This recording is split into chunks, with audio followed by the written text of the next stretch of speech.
Hey there! If you're not clear what law of attraction is or how it can help you attract the right partner, this video is going to explain how your thoughts and emotions affect the world around you. I shared this information with my one-to-one clients who have gone on to attract their dream relationships, and now I'm sharing it with you.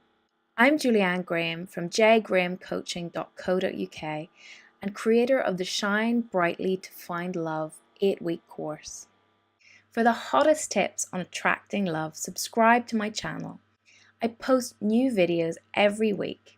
Hit the bell so you'll be the first to know.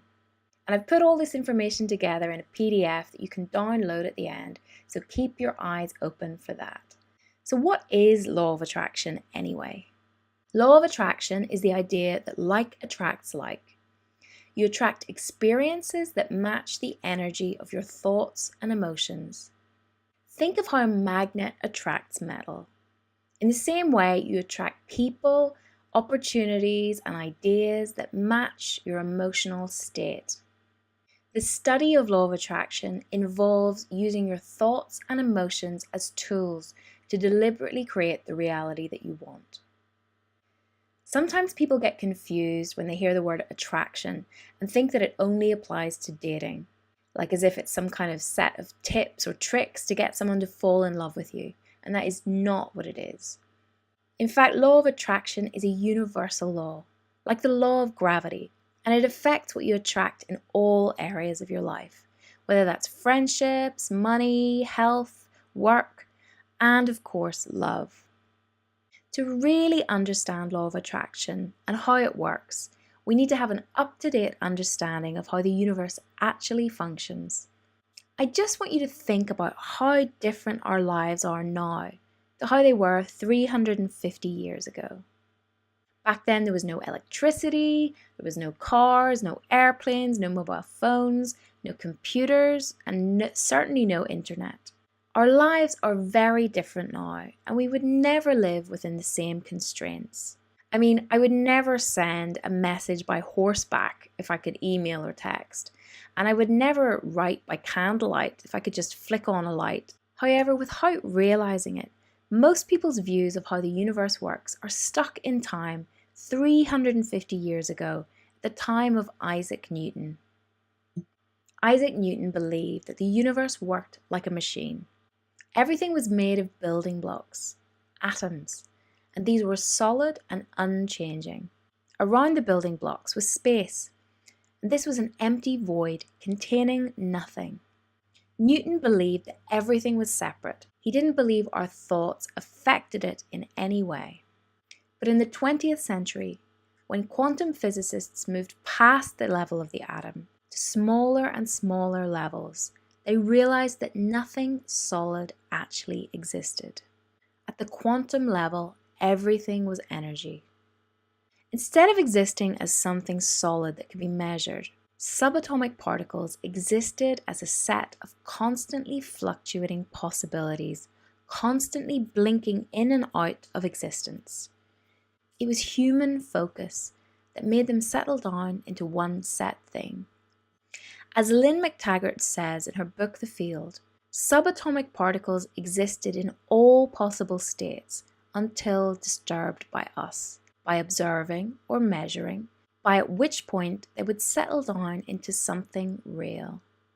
Our observation was utterly central to this process of subatomic flux actually becoming some set thing. When you look at the world, you are literally creating it. Your expectation solidifies these particles, bringing what you focus on into existence. Can you see how powerful your focus is? It literally creates at the quantum level. And just take a moment and think about your past relationships. Were you focused on what you liked about the person or on the things that you didn't like?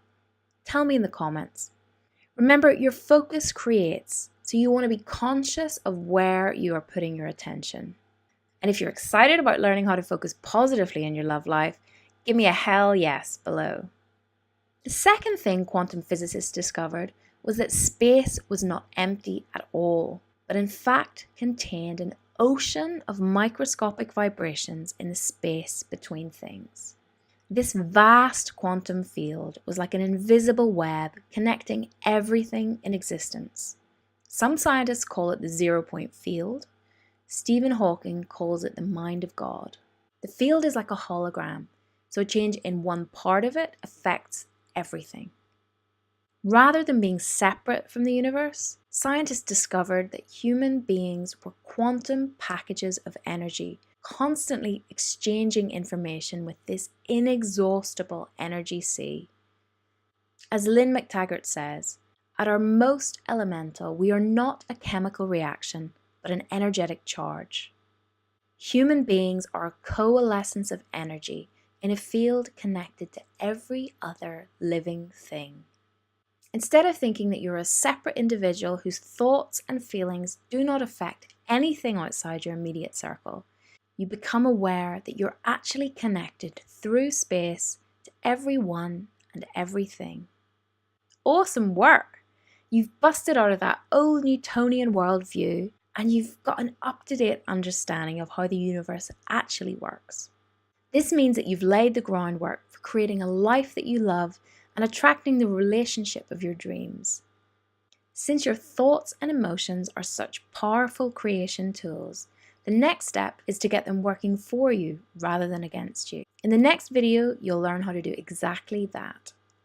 And you can download the worksheet that contains all of this information for free. Just click the link below the video. So what do you focus on when it comes to love?